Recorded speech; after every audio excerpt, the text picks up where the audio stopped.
This is MJ. Welcome to Story Over Everything. This is a special Skimming Leaves episode where I will be talking about a classic book. This time around it's going to be The Princess and Curdie, written by George Macdonald, but I'll tell you more about that in just a moment. According to Wikipedia, The Princess and Curdie is a children's classic fantasy novel by George Macdonald from late 1883, which I'm going to do the math real quick just because I can. 140 years old. That's how old that book is. That's pretty old.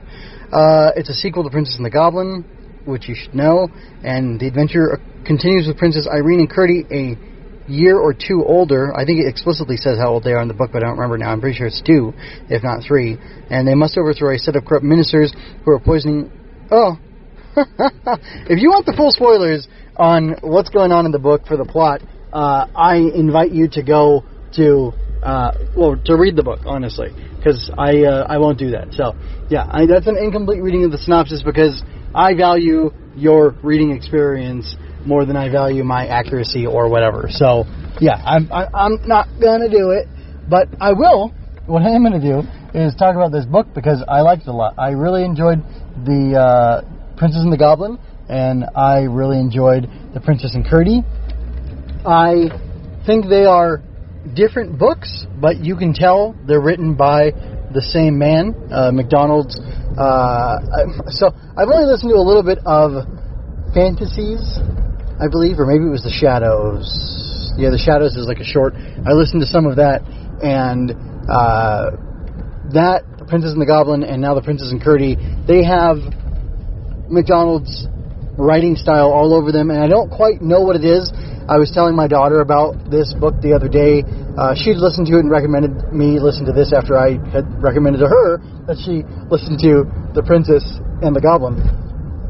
And I told her that somehow, while I don't think Macdonald's writing is the greatest writing I've ever read, because it doesn't feel like that or look like it, I guess you could say, somehow the book is amazing, and that's from my experience with the little bit of The Shadows I listened to, and all of the these 2 Princess and Goblin books, or Princess books. His writing is charming, suspenseful, thrilling, scary, sweet, all at the same time. And I don't really know what it is about the writing and what particular techniques he's using, if any, that make it feel thus, but he's doing something, because she and I wouldn't say our taste in books overlaps 100%, and definitely our taste in different media stuff overlaps. Like, I think I can't quite tell how much she likes Star Wars versus me. Like, I love Star Wars, but I've had so much more exposure to it than she has.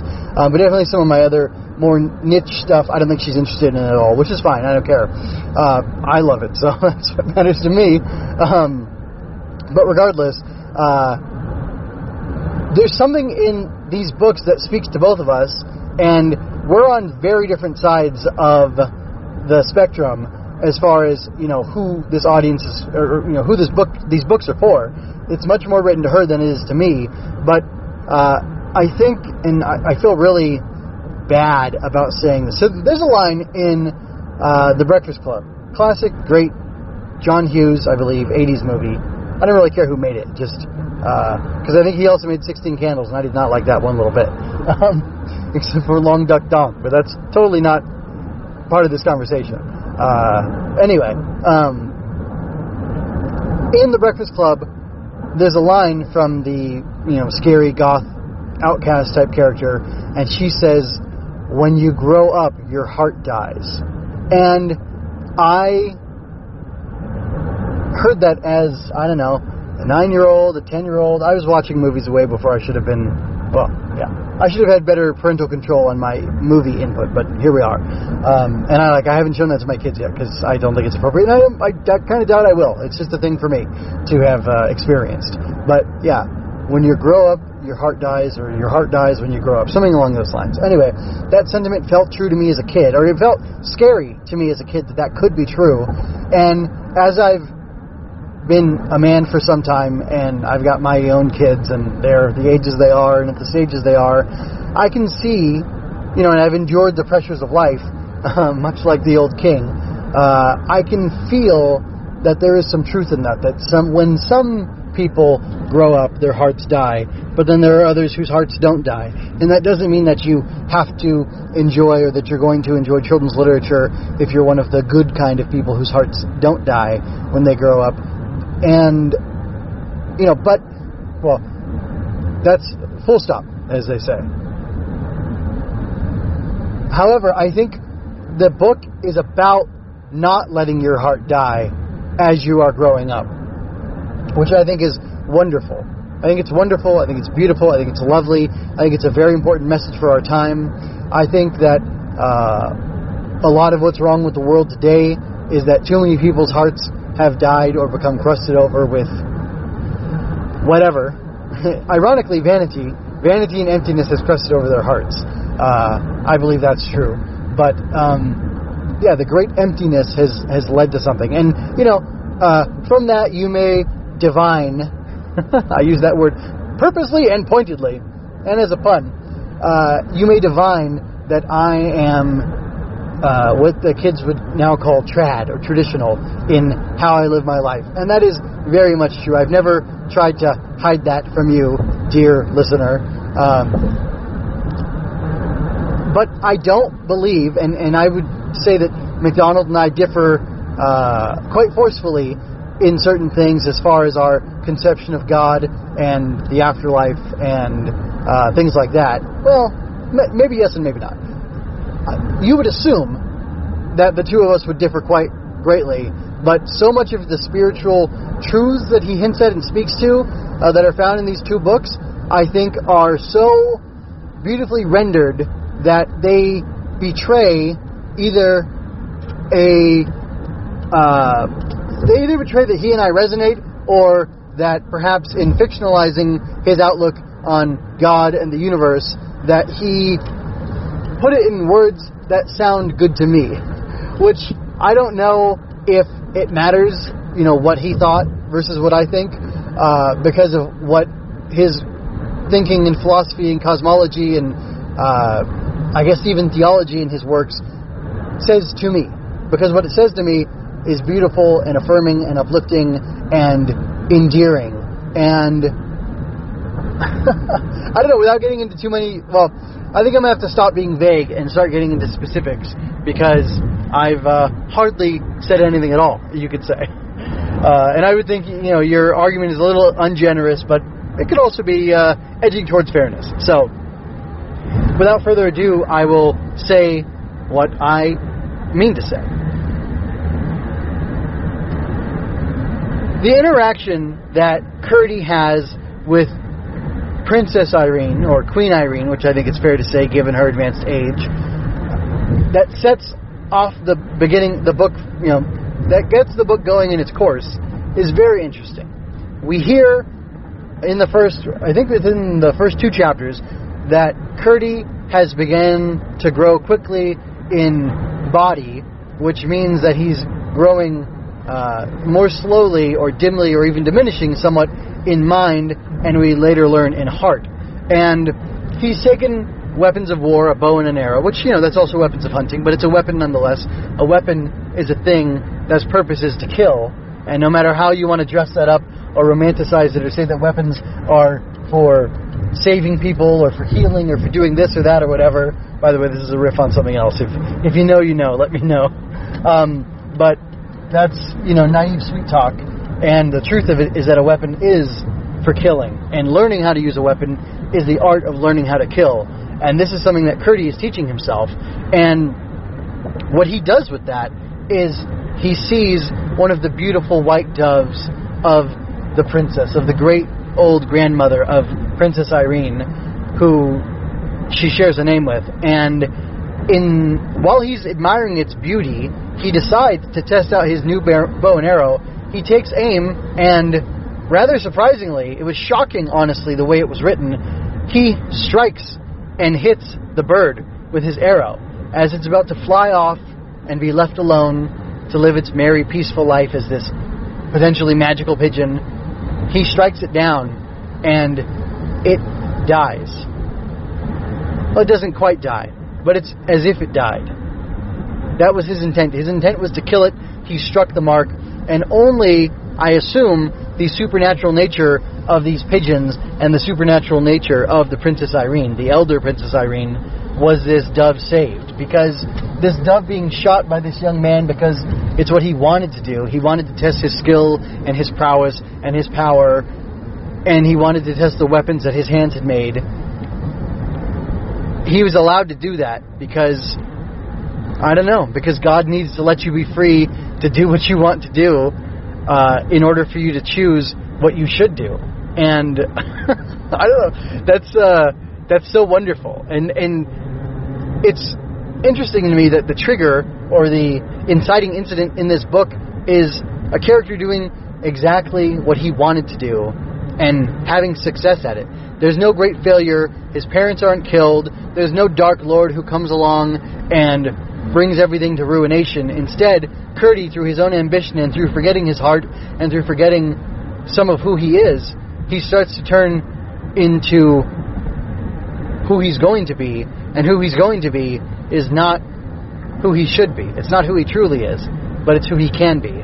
And that ties in thematically to something later on with the the army of uglies and the men who are becoming beasts. And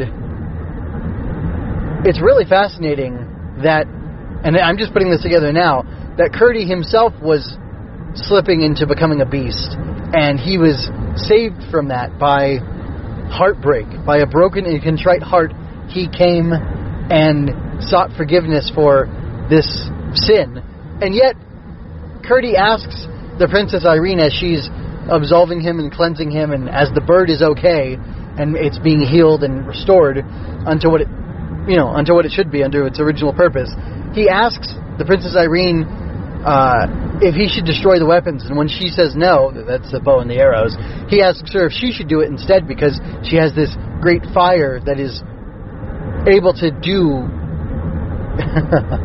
it's able to do things that a normal fire can't, and it's more potent, more powerful, and more noble in some ways than an ordinary fire.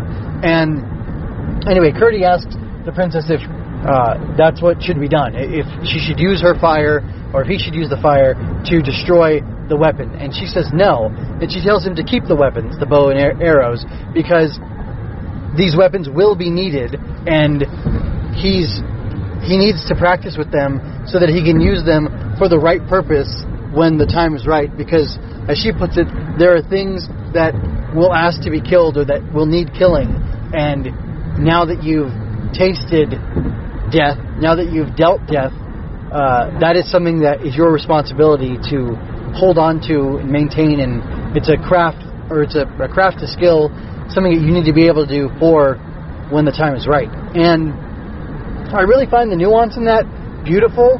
I'm trying to think. Oh yes, the Oz books, which I will be getting into in the future of Skimming Leaves. They do not really.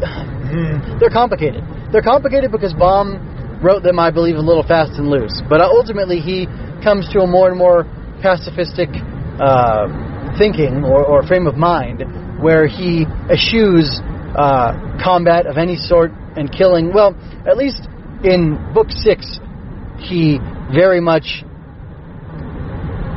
steps away from the past actions of his characters, of his heroes, who had killed in defense of their friends and who had fought in defense of their friends, in defense of good against evil. And it was okay in those earlier adventure books, but as things go on in the Oz series, which I'll end this tangent momentarily, there's a shift in, I think, Baum's perspective and his outlook and what he wants the children to be reading. So that's kind of interesting. But I appreciate that Macdonald doesn't pull his punches and that he goes so far as to make combat and killing necessary and noble, if not desirable. Because I don't think he ever makes war desirable. He doesn't turn it into the object of a hero's affection. He doesn't turn it to a place or a time to seek glory and self-aggrandizement. He makes it what it is. He makes violence and war the necessary evil that they are, and I think that's perfect. Sorry, as I'm talking about the book more and more, I'm thinking about it more and more, and things are revealing themselves to me, and it's just giving me pause. So you'll have to excuse me, and I would actually prefer you indulge me in it. And if you're moved at all or persuaded by any of this to check out the book for yourself, I'd really appreciate you leaving me a comment and telling me what you think about the book. By the way, as I was looking into the Wikipedia articles so I could pull some of the public information, or the the publication information, I found 2 reviews of it. Well, one review is no longer available, and the other review is available, and I skimmed it. Somebody from the UK, which they would have been a cousin to Macdonald, you could say, and both of them were critical reviews, and I didn't really see any positive reviews sourced in the wiki, but I totally disagree with the negative things that those. There's an excerpt, or just a line or 2 from each of the negative reviews, and I don't get it at all, because thinking back on the book, none of what they're saying about its politics or its cynicism is legitimate or real to me. I just don't see those things, and I'm a very political person, and I think in the context of the story, it isn't saying what these people are saying it's saying. And as far as its cynicism, I believe the cynicism written into the end of the book, because it is very positive, a very positive book. The cynicism written into the end is a beautiful warning sign about letting your heart die and forgetting who you are and becoming somebody who you shouldn't be, and because you've stopped being who you should be or who you were made to be all along. And I find that very sobering, especially after the events of the entire book. I would also argue against the... I'm not going to argue against, I want to argue for. I want to argue for the depth of nuance that... I was going to say Macdonald has. Because in The Princess and the Goblin, he shows a human side, he shows a civilized side, he shows a good side, I guess you could say, to the goblins. They love their families, they care for each other. It's almost as if for the goblin sections of the book, he's showing the world from the goblins' perspective and just showing how they fear and misunderstand the Sun People. And because they fear them, because they misunderstand them, they fear them, and they have this rivalry. And honestly, part of The Princess and the Goblin is the goblins having a plan to cease the enmity between men and goblins and form an alliance with them and bring peace between their peoples. And it's interesting that The Princess and the Goblin shows the humanity of goblins, and then The Princess and Curdie shows the goblinness of humans. It shows the evil and the corruption and the fallen nature of man on full display. So this is not a world where humans are good and all creatures, all non-human creatures are evil. It's a world where the good is good and the evil is evil, and if the good do not guard themselves against evil, they can become evil, and that can forever dominate their destiny.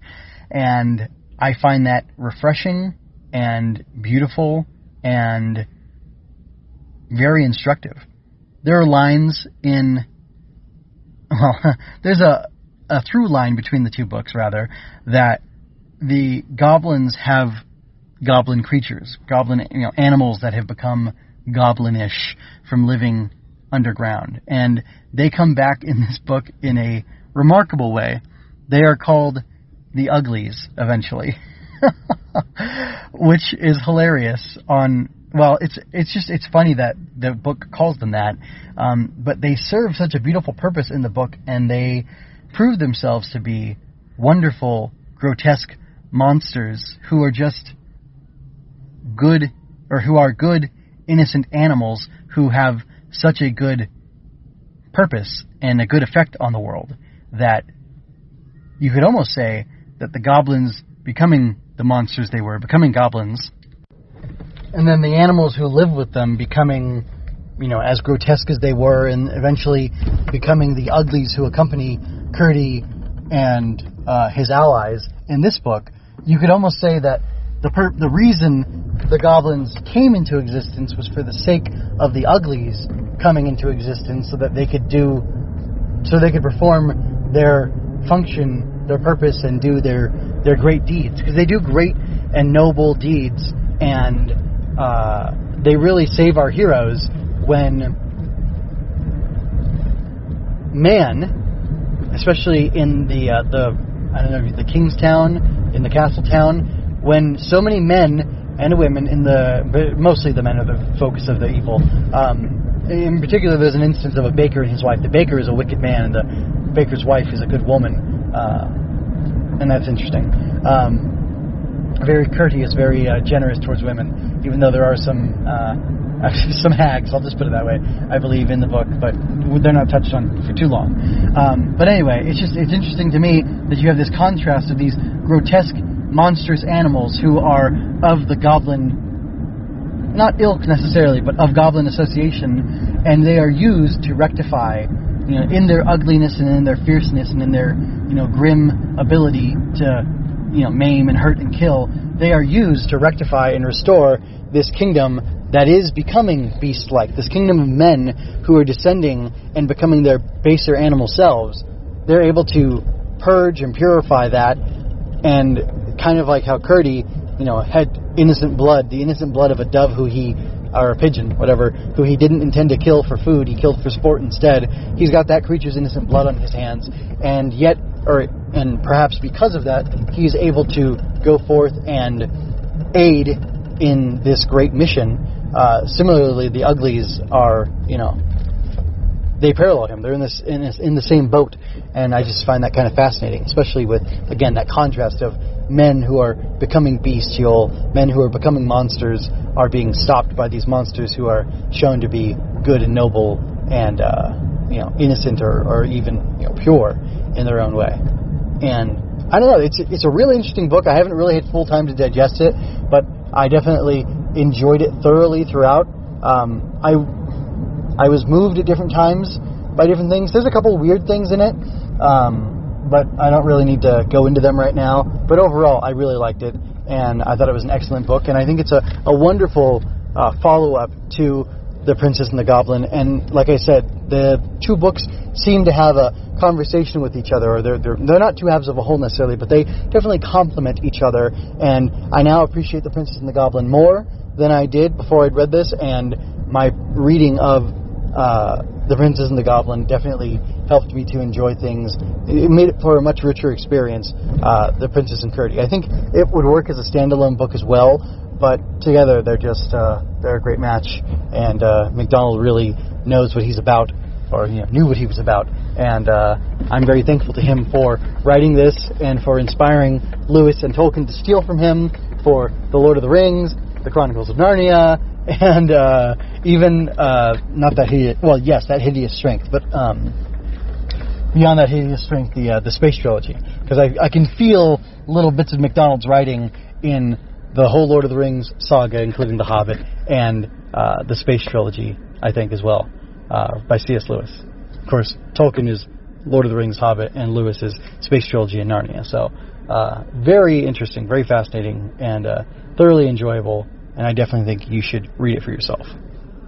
I hope you enjoyed that off-the-cuff Skimming Leaves episode. It was very unstructured, but I had fun talking about the book, and I am going to be tackling probably L. Frank Baum's Oz series next, which he wrote 14 books, and they're all about 5 to 6 hours long. I don't think any of them reach 7 hours, so we'll see how I do those, but I definitely want to cover them all, but I've discovered more books that I want to discuss on Skimming Leaves, so we'll see exactly how rapidly those episodes come out. And I don't want to make it too onerous for anybody who's trying to follow along and read these books too, although you can listen to almost all of these for free on LibriVox.org.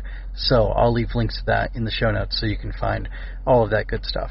Anyway, that's it for me. I'm going to go ahead and get out of here. I thank you for your time and attention, and I hope that you're well. I hope you enjoyed that. Go to mjmunoz.com to leave any questions, comments, or other feedback you might have. There you can find all of my analysis, art, and fiction. I cover books, tokusatsu, comic books, anime, and more. Look around. You're sure to find something else that you'll enjoy as well. This has been a Story Over Everything production.